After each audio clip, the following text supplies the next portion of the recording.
The Deluxe Edition Network, also known as The Den, is an incredible podcast network that offers a wide variety of entertaining and informative podcasts. With a lineup of shows covering various topics, such as interviews with a wide variety of guests, history, music, relationships, true crime, and so much more. The Den provides content that caters to a diverse range of interests. The hosts and guests on the Deluxe Edition Network demonstrate a deep passion and expertise in their respective fields, making each episode on each show engaging and thought-provoking. The network fosters a sense of community by encouraging listeners to interact through live chats, social media, and forums, creating an inclusive environment for discussion and sharing opinions. With its commitment to high-quality production, the shows in the Deluxe Edition Network continue to captivate and entertain its ever-growing audience. Whether you're a podcast enthusiast or someone looking to explore new topics, The Den is a fantastic platform to dive into and uncover fascinating insights from experts in their fields. The Deluxe Edition Network is the home of independent awesomeness. To find all these great podcasts in one convenient location, head over to deluxeeditionnetwork.com. That's deluxeeditionnetwork.com. Too many guys walking around believing that they've made multiple women finish on this earth, so I just wanted to set the record straight real fast. Mm-hmm. You didn't do it. She faked. She faked it. Who cares? Still fucked. Oh my hell. What a douche. It's my hero.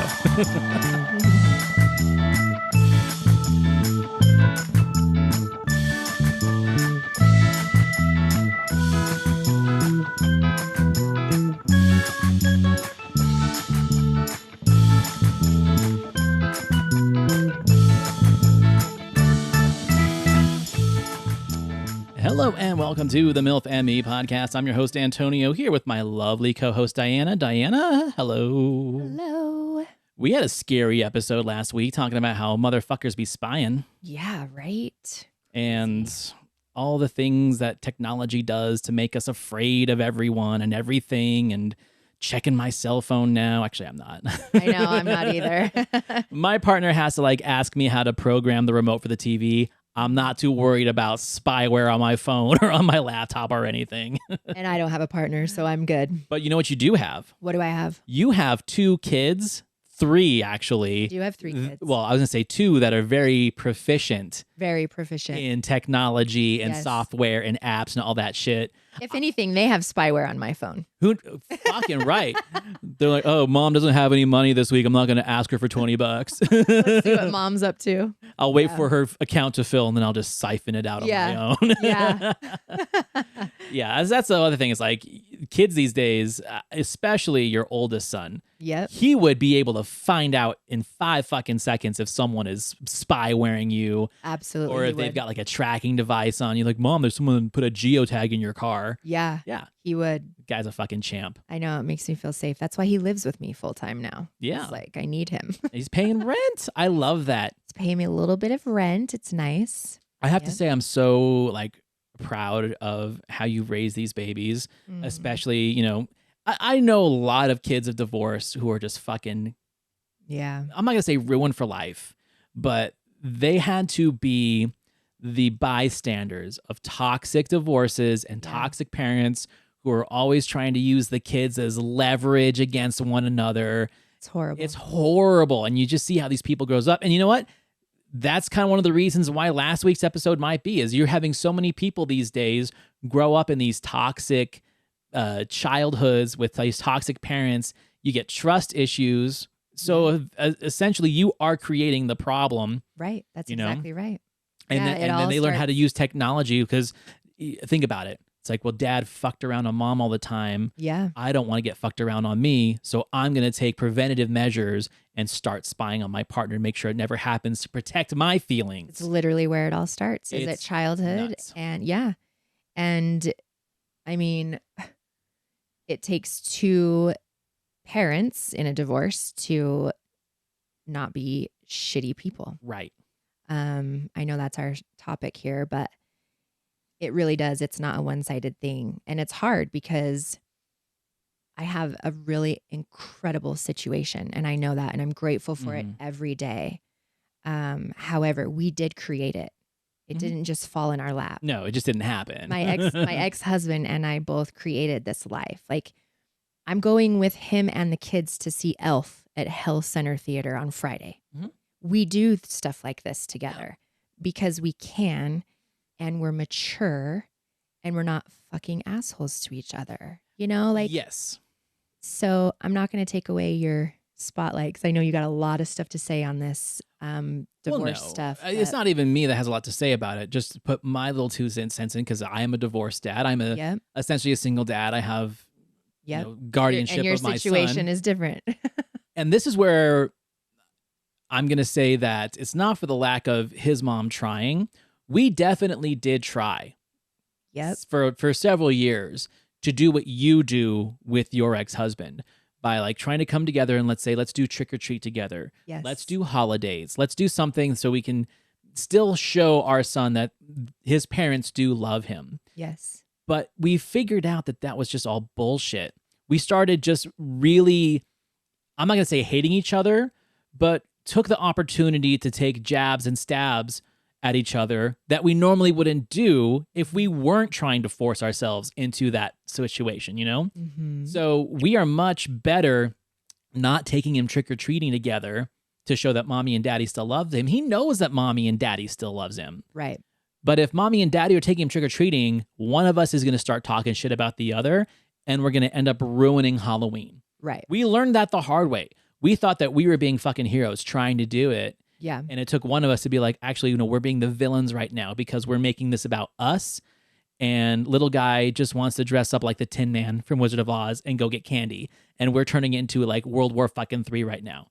Sometimes it's just easier to be like, all right, you take him on this holiday. I'll take him on this holiday. And the less we do together, the better, because we just don't work in that situation. That's true. And because, I'm not going to say but. And I'm going to say it again. And I know that you're going to agree with me. Maybe you won't. I don't know. I don't want to say too much because we know your situation with your ex-wife. Right. It takes two people that are very emotionally mature. Yeah. To be able to have what I'm doing. Yeah.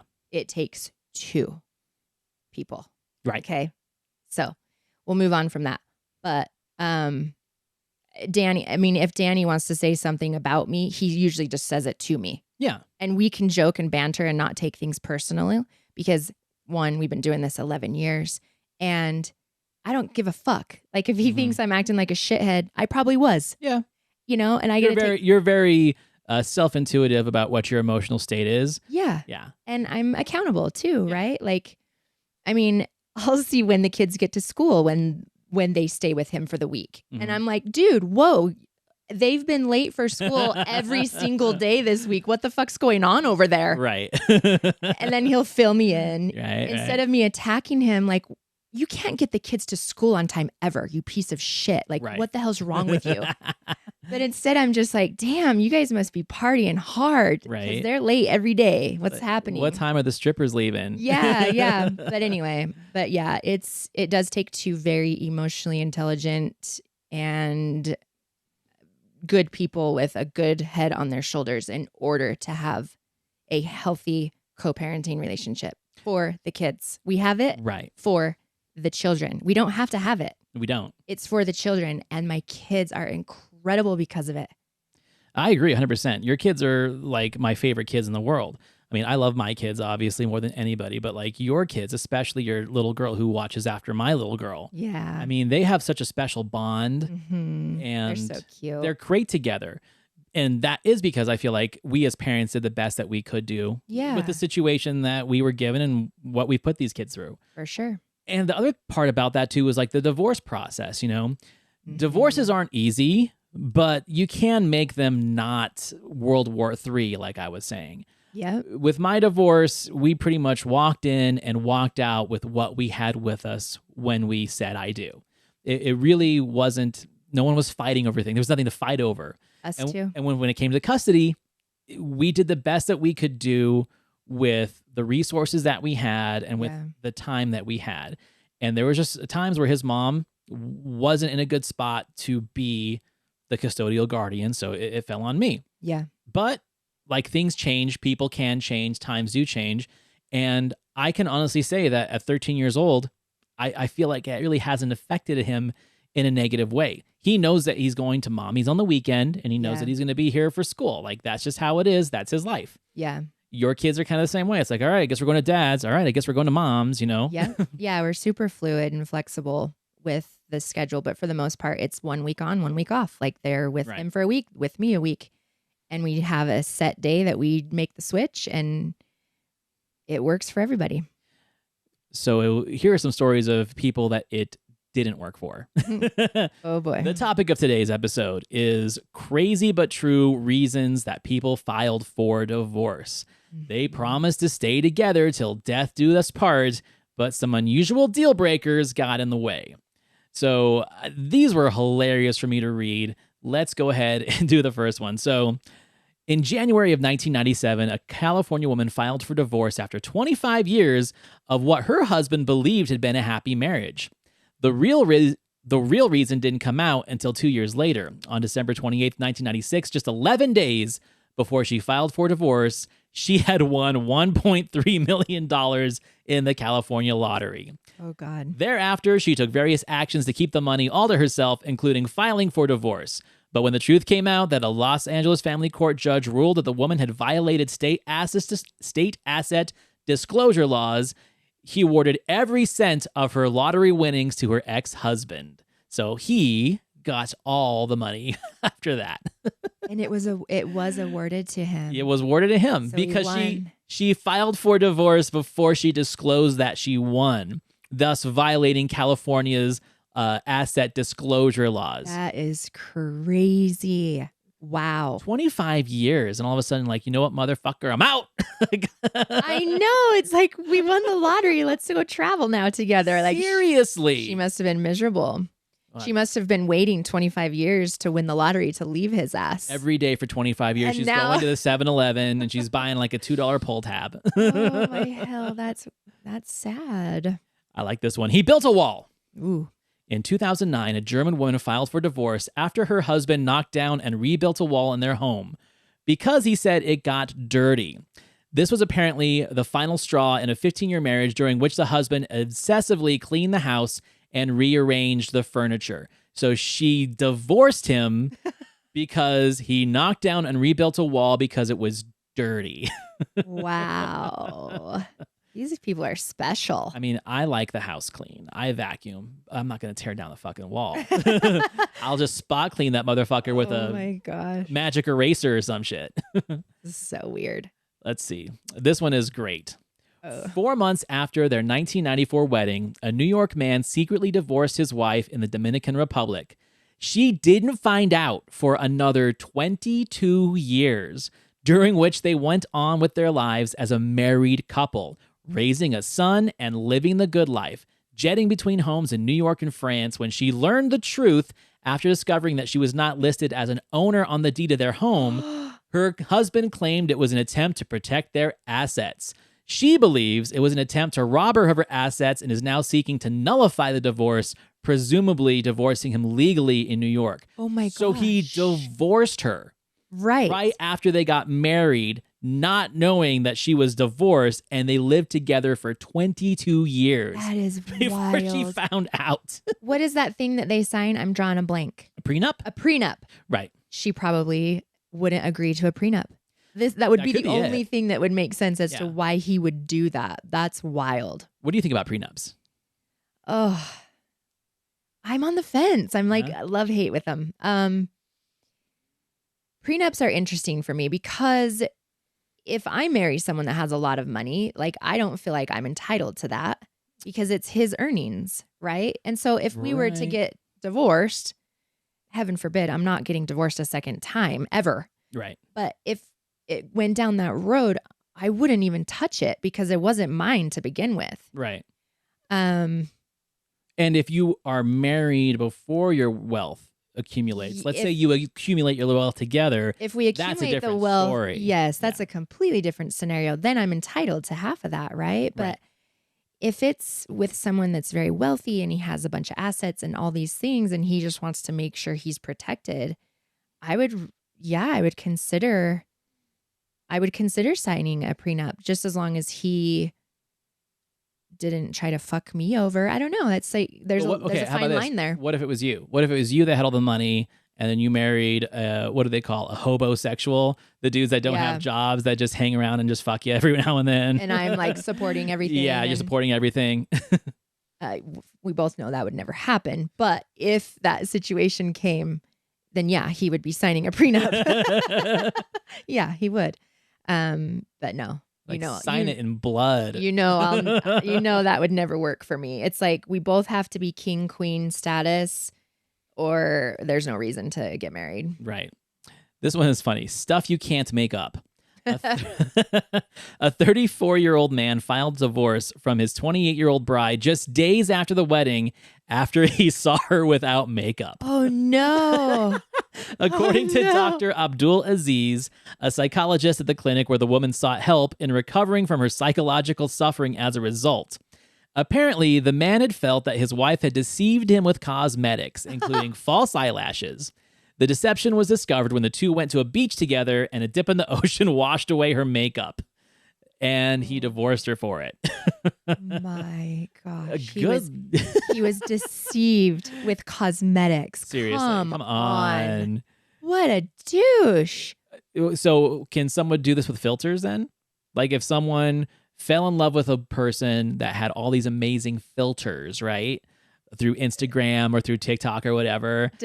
And then they got married. Let's say they got married online. People do that. They get married like they don't. They do. Haven't you watched 90 Day Fiancé and shit like that? Yes, of course. Yeah, or mail order Love brides. Is Blind and stuff, Love is Blind. But no, not the just online stuff. No. They meet in person at some point. But holy shit. Deceived with cosmetics. You'd be so fucked. I mean, what the hell? And he's like, when she lost her lashes or her eyelashes came off, like, come on. And first of all, sorry, ladies, but why are you not sending him selfies of you with no makeup on? And like, that is something that you need to do. Oh, stop. You've heard of the people that like wake up an hour before their guy does. It's so weird. They can go put makeup on and do their hair and shit. It's so weird. And maybe this is what I learned during my little sabbatical for 2 months, but it's so much work to do that every single time. Like I have let go so much. And the guys that are in my life, or even if they're just friends or just people in general, like they have seen me with a naked face because I don't fucking care. Right. Like I've reached the point of not giving a shit. And it's a really powerful place to be, obviously. Right. But holy shit, you're not getting married to someone if they've never seen you without makeup on. That's terrifying. Like really. Right. That's terrifying. It's funny what people do. I had an ex. Not only did I have an ex, but I also have a very good friend that this oh God. I don't think she listens, so I think I'm safe. She used to get up like a few times during the night and go out in the hallway to fart because she didn't want to fart in front of me or fart in bed. Or if we were watching a movie, she'd get up and be gone for like literally 20 seconds and come back. And I'm like, what'd you go do? And she's like, I had to fart. Oh my gosh. You gosh. can fart right here. I don't give a shit. That's she's like, so good. No, I'm out like 2 years of that. Really? Yeah, right? And then I have another friend who does the same thing. She's like, I've never farted in front of my boyfriend. I leave the room. I'll go to the bathroom. I'll go to the kitchen. I'll go somewhere else. He's never heard me fart and he will never hear me fart. I don't think I have in front of a boyfriend, but when I was married, for sure. Right? Yeah. Because you're like... It's totally different. It's totally different when you're married. I love this one. The devil made him do it. An Italian man, of course. Filed for divorce on the grounds that his wife was possessed by the devil. Ooh. Apparently, the woman had displayed inexplicable behavior since 2007, including fits, body stiffening, and even self-levitation. A court in Milan granted divorce, acknowledging the existence of the behavior, but declined to say that it was the wife's fault. Why isn't that a movie? I think it is. It's called The Exorcist. But no, it's a girl. Like, yeah. There's so many exorcism movies and the Conjuring movies. Why haven't we seen a movie about the guy who like tries to get a divorce because his wife's possessed by the devil? They're like, nope, you got to stay with her. Maybe he's just never seen a really good orgasm before and knew what it was. It could be. He's like, that was fucking terrifying. You're possessed by the devil. That's so good. No more Mr. Nice Guy. Ooh, no more Mr. Rashida Nice. Lucas divorced her husband, TP, because she said on national television that he was just too nice. Chief among Lucas's grievances were that TP said, "I love you too much," and that he was such a good cook that it caused her to gain weight. Normally, though, "I love you" is not one of the things you should never say to your spouse. So, is TP me? Because that just describes me, essentially. Like, what happened? He was too nice and he was too good of a cook and she gained weight, so that's why she divorced him. What? No. And he said, "I love you too much." Oh my God. Ooh. Like, did she not know this going into it? Right. What the hell? Is there such a thing of saying "I love you too much"? I think some of these stories are bullshit. Well, you think everything is bullshit, but It is. It is. But honestly, No. if someone told you "I love you" like every single time they started a conversation with you, Okay. Yeah. right? That's too much. It might be a little bit too much. But like, I'm the asshole that would say, I would say something. I'd just be like, why do you say that to me all the time? Like, tell me, but don't tell me all the time. Like every Do you time. have fucking Tourette's or something? Like- I love you. I know. I love you too. Now fucking stop telling me.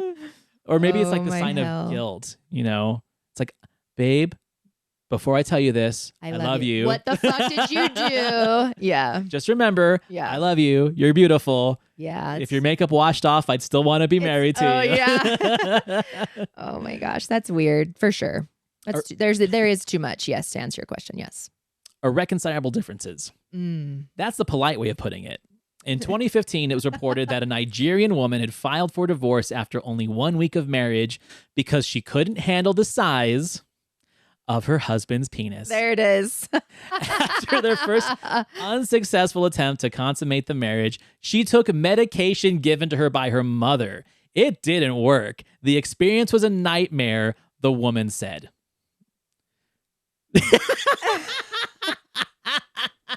Like it was too big. Yeah. Oh, okay. Gotcha. I'm like, I'm going to just throw this out there. Okay. Yeah. I mean, hey, that sucks. Yeah, I don't have that problem. That's why I'm still together. No one's accused me of my dick being too big. I can tell you that much. I mean, I've had experiences in the past where it was uncomfortable. Right. Like maybe just bigger than the norm or something, but that's a tough one. That's a tough one. That breath said it all. That's because could you imagine being this poor girl? Like she doesn't want to be in pain every time they No, are I get sexual it. together. And if she's a small woman, like if she's tiny, that would like ruin a woman's insides. Like you don't fuck around with stuff like that. That's a really hard one. Okay, so Divorce though, I don't know. This leads me to a very culturally relevant thing that we deal with here in Utah. Maybe not so much these days because it doesn't happen as much anymore, but the whole Mormon culture, when you get married as a virgin, you know, there is a reason why I think heavy petting and above the clothes and below the clothes fondling when you're in a relationship before you get married is extremely important, because shit like this won't happen. Where like, oh, you're going to see each other naked for the first time on your wedding night. Like, okay, what if the guy's got a hog and what if the guy's got a gherkin? You know, like, no, these should be I know determining factors of whether or not you're even going to continue dating the person, let alone marrying them. Do you buy a car that's like thousands and thousands and thousands of dollars? Do you buy it without seeing it? No, or getting in it. Or getting in it or driving it? No. Or you fucking don't. it. No, you don't, right? Am I right? We don't do that shit. Because you have to test drive what you're getting yourself into. And that is one thing I completely hate about the Mormon church, is that little rule. Right. You know? And it works both ways. Like, okay, for example, the Reddit episode we did last week, you specifically had me not read a story because it had to deal with body smells. Yes. I have talked to dudes who the first time they experienced the smell of a woman Yeah. was on their wedding night. Oh, yeah. And it's one of the main reasons why they became gay, they said. They said they were always a little sure they were gay. But it grossed them out. But it grossed them out. Yeah. And that was the determining factor. Yeah. That made them decide, you know what? My feelings that I actually like guys better. Yeah. That's it. So it works both ways. Yeah, you have to test drive before. Test drive that shit. Get your hand on the gear shift and determine whether or not that gear shift is for you. Exactly. Yeah. She kept a decades-old secret. Ooh. After more than 70 years of marriage, a 99-year-old Italian, of course, man divorced his wife after he stumbled across love letters she'd written to a secret lover in the 1940s. The wife then confessed to having an affair and begged her husband's forgiveness, but he wasn't having it. Apparently, their marriage had been long, but it also had been rocky. 70 years. And you're going to file divorce after 70 years. That's wild. You may as well just like fucking kill each other. Like, he must have had dementia or something because he's like, I'm not putting up with this shit. We're over. He's like, you're a fucking slut. Look what I found. I mean, wow. That is so funny and cute. He probably for sure had Alzheimer's. It is totally kind of cute. did. Like, what if there was love letters to him and he just thought it was another guy? Yeah. Who the fuck is Frank? She's like, you You're are Frank. Bullshit. Seriously, that's so funny and sad. Let's do a couple more. Okay. He lost a bet. In 2007, a Russian man ran out of money while playing poker. So he bet his wife and lost. What was that? When his wife found out, she left him for the man who'd won her and her heart. Oh, that's good. Why isn't that a movie? These are all movie worthy. That's good. That's really good. She's like, fine, you asshole. I'm just gonna fall in love with this man that won me. That's so good.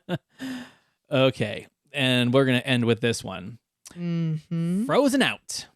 For one Japanese couple who had been married for 6 years, the movie Frozen was the deal breaker. What? After watching it, he made the mistake of asking her, did you really think it was that good? Well, apparently she did. And the fact that he couldn't even ask the question made her question what sort of person he was. And she couldn't seem to let it go, moving out of their marital residence soon after. Okay, give me a These fucking Disney break. freaks. Oh, okay. Well, you know what? Give me a break. Frozen is a very divisive movie because there's Yeah. people who fucking love it and there's people who think it's the worst shit ever. I'm in the latter. I think it's like the worst fucking Disney movie ever made. My son, when it came out, I think he was like 6 Yeah. or 7 when it came out. We didn't see it in the theater, but when it came on to streaming or whatever, we put it on because he loves Tangled. That's like one of his Yeah. favorite movies. Yeah. We put it on, and about 20 minutes in, he literally just walked to the TV, turned it off, and just left the room. Just left the room. He was done with it. Yeah, it's like, thank fucking God. So Yeah. she didn't like the fact that he didn't like Frozen. Wow. And that was a deal breaker. That is really bizarre. Really fucking Anyway, weird. those were a lot of fun. Some of those were really weird. Like, what the hell? Are they real? I mean, you have to question everything these days on the internet, but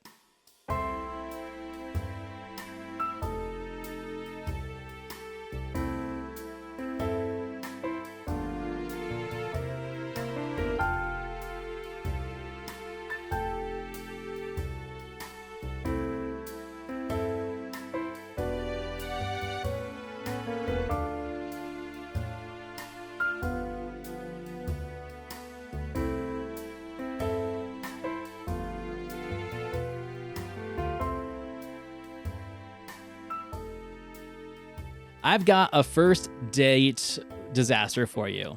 Here we go.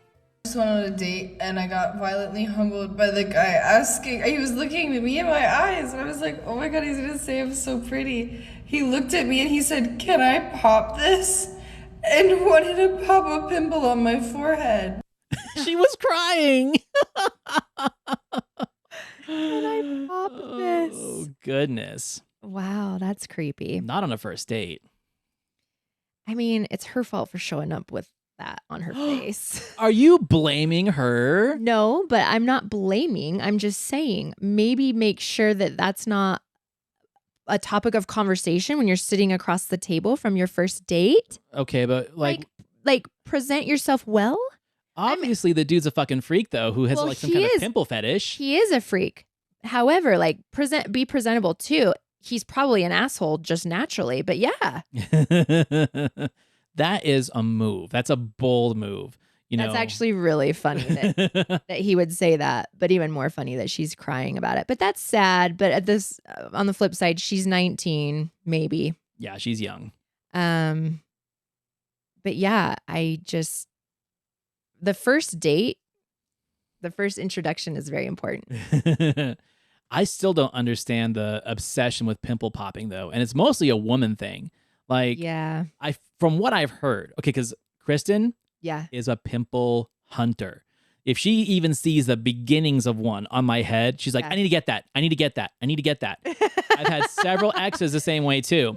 They say that it is like that primordial primate in us, how female apes and mother apes would like prune the kids and get lice and things out. Yeah. You see them doing it at the zoo. Yeah. Essentially, that is a holdover from those primate times and instincts that we had, that you women like to primp and prune us, and that includes popping our pimples, looking for them. Yeah, like that's making it almost a hobby. Are you into that shit? A little bit, but probably not like most women. Do you I don't hunt them down. I mean, I have 3 teenagers that are actively going through puberty, and their face, they've got stuff on their face, but I don't mess with it because sometimes it just makes it worse. Are you fascinated by those pimple popping videos, like Dr. Pimple Popper and stuff like that? Because that shit makes me sick. I'm not, because it does make my stomach turn, which is crazy because I can handle blood. Like I can handle so much blood. I am not squeamish when it comes to blood. Yeah. I am not squeamish when it comes to animal attacks. I think Olivia, my little girl, was the one that introduced me to that whole thing. I didn't even know that was real. Oh, it is a pimple like a popper genre on Instagram. TikTok or Instagram. TikTok, yeah. Yeah, it made my stomach turn. But no offense to this cute girl. She's beautiful. She has no makeup on in this video this clip. Mm-hmm. But yeah, I mean, you shouldn't be leaving the house with something right in the middle of your forehead that needs to be taken care of. Take care of it. Right. Don't give this fucker a reason to, can I pop that for you? And you girls have like those makeup tricks, like complementary colors. Oh, absolutely. We have all those tricks. But if someone said that to me, though, I'm just putting myself in her position. I would probably be like, excuse me? Like, what did you just ask? What? Because first I would be confused, right? Like, sure. Can I get that off your face too? Like your whole face? You guys are just sitting like your whole face. Can I take care of your whole face? Like face off. Oh, I gotcha. For some reason, I thought you guys would be like at Maxwell's Pizza, just reaching over, popping each other's pimples and like creating a relationship. I would be a little bit weirded out, maybe a little offended. I don't know. I'm not sure. I can't even come with a comeback on that one. That's a tough one. Like, why the fuck? My eyes are right here. Stop looking at this thing on my face, right? I don't know. Who fucking knows anymore? Like normally you have to say eyes up here, but instead you have to say eyes down here. Yeah, exactly. Well, that is it for another episode of the Milf and Me podcast. That was a fun one. I like these divorces, and there were so many more, so we can definitely do a part 2 on this one. Oh, goody. But everyone, just like we asked last week, we want to hear first date disaster stories. We want to hear crazy divorce stories, so make sure to reach out to us on the milfandmepod.com, on our Instagram, on our socials, on our Facebook, and Diana will try and return a direct message or at least get it on the show. Yes, I will. Absolutely. Diana, I love you. I will see you next week. Love you too.